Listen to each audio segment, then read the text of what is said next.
6 Minute English. From bbclearningenglish.com. Welcome to 6 Minute English, where today we introduce a hair-raising topic and 6 items of vocabulary. I'm Tim. So what's hair-raising about today's topic, Neil? Hair-raising means scary, but also exciting. We're talking about hair, which may be exciting for some, but definitely won't be scary. Hair-raising is a real thing, though, isn't it?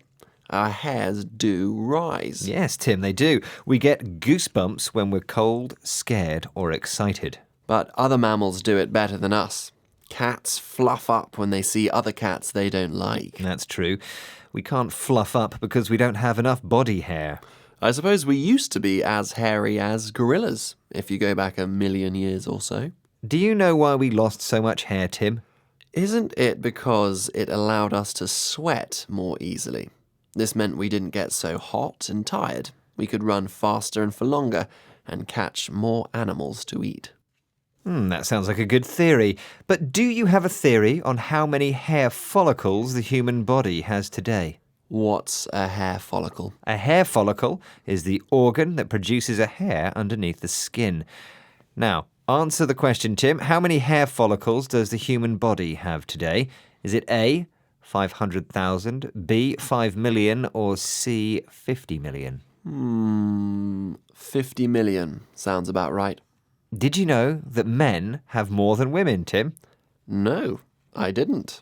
But it makes sense since men are usually hairier than women. On their faces, but not necessarily on their heads. Are you referring to the fact that men of a certain age can be follically challenged? If you're follically challenged, it means you're losing your hair.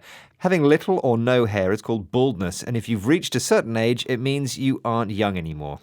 Why is our hair so important to us, Neil? When we aren't worrying about going bald, we're busy shaving, waxing, plucking, and trimming the stuff. When I say we, of course, I'm referring to people in general, not myself. Well, a good head of hair indicates health and youth. And hair on your face, facial hair, shows when boys have reached manhood.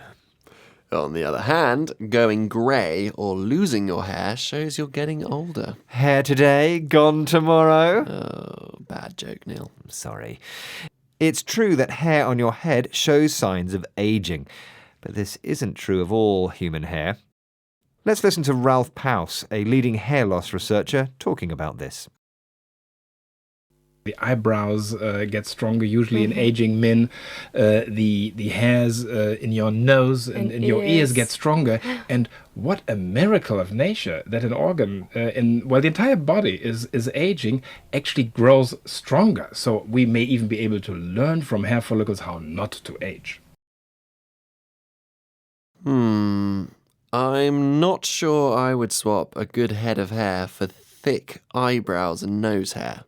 How about you, Neil? I agree. But let's hear more from Ralph Paus about why some hair gets stronger as you get older. The hair follicle apparently knows some tricks that the other organs don't know. So it's continuously regenerating itself. It goes through a so-called hair cycle. And part of that we know pretty well. There are these stem cells that it uses to regenerate itself.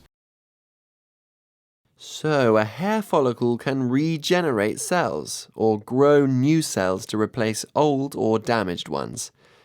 But if that's only true for eyebrows, nose, and ear hair, I am not that impressed. I want hairs on my head to be able to regenerate. The important thing here is that these cells in the hair follicles may help scientists discover a way to stop other organs of the body aging. Okay, I'm now going to reveal how many hair follicles on average we have on our bodies. The answer is 5 million. Oh, so not 50 million then. Don't worry, Tim, it was a tricky question. Now, let's go over the words we learned today. Hair-raising means scary, often in an exciting way. For example, that ride on the roller coaster was a hair-raising experience. Next is hair follicle, the organ that produces a hair underneath the skin. Scientists believe that stress can affect hair follicles. A number of things can affect hair follicles, actually. Age, disease, diet. Okay, but we haven't got all day, Neil. So let's move on to the next item, Baldness, which means having little or no hair on your head. My grandfather is bald, and he always wears a hat to cover his baldness. Nice example. Is your grandpa actually bald, Neil? No, he has a fine head of hair.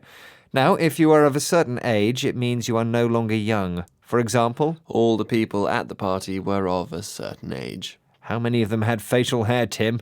That's our next word. And facial means to do with the face. None of the people at the party had facial hair. There's your answer.